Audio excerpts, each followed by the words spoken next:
Hi, I'm Pattu from freefincal. Today, let's talk about how the return from a bond investment can significantly depend on the price at which it's trading, especially when it's not available in the primary market and you have to buy it via a demat account.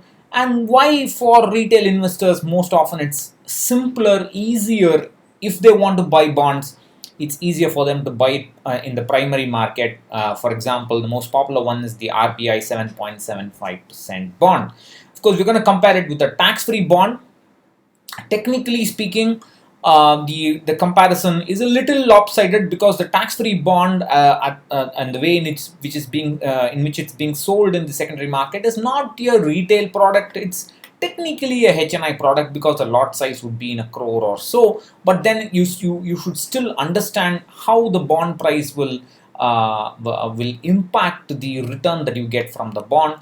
And for that, in that sense, you should be I would suggest that you please pay attention to the video, although you can argue that I don't have enough money to buy a tax-free bond. Now, the other point is that taxation will play a big role in the return that you get. And I would still argue an arbitrage fund or a liquid fund, or sometimes maybe even a overnight fund, can give a very comparable return with absolute full liquidity, ease of transaction. I'm talking about the highest tax slab, but things will change for different tax slabs. But for debt funds, the taxation is independent of the tax slab because it's taxed at 20% with indexation. All right, so let's get to that. But before that, I want to quickly talk about the RBI bond. It comes with a lock-in for 7 years for less than 60-year-olds. It's a little shorter if you're a senior citizen. It cannot be sold midterm. It can only be obtained in the primary market. Either you get it from banks or you can get it from the stockholding corporation, and it gives you an option to get payouts.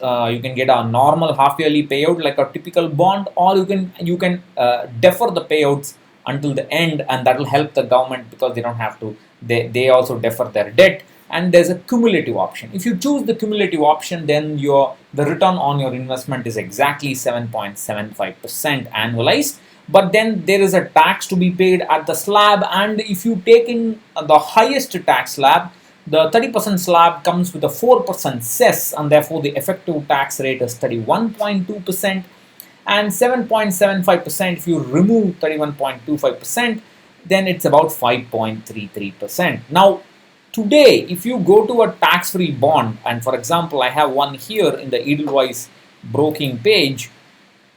This is a tax-free bond that has got a coupon rate of about, maybe I'm having the wrong one, I don't know. This has got a coupon rate of 7.64%. There are even coupon rates of 9%, and they are trading even lower today. This has got a coupon rate of say 7.64%. The redemption is 8th February 2031, and maybe I have the wrong one. I think this is. Let me check.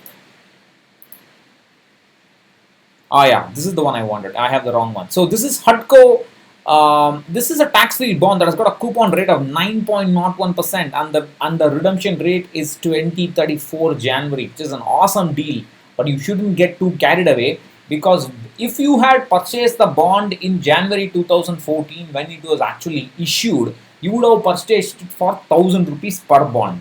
Today the price is 1,419.75 rupees. That's a huge premium you have to pay. Because of that premium, the yield, if you had purchased it at 2014 and held it until 2034, your yield to maturity would be 9%.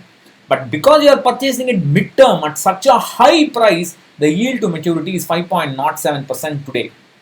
And this 5.07% is lower than the post-tax return that you get from RBI 7.75% bond, and that's something that you have to keep in mind. Now, the 7.75%. Now you can argue that if you buy a debt fund and hold it for more than 3 years, then you have to pay only 20% tax after accounting for cost inflation in the purchase price. So the effective tax rate for a debt fund, whether it's a safe liquid fund or an overnight fund or or any other safe fund which you are comfortable with, money market fund, will be about 17-18% or so tax rate irrespective of the tax slab. So that will actually come out to be a better deal. Of course, you can argue that is because of it is subject to market risk and so on. That is always there, but that's going to be there. I mean, you can't live in such fear and stay away from debt funds. I don't prescribe to such kind of fear.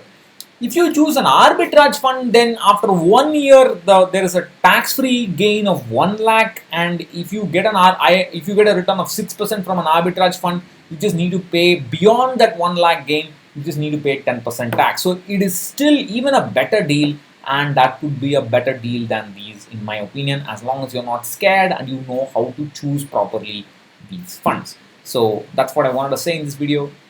Take care. Bye bye.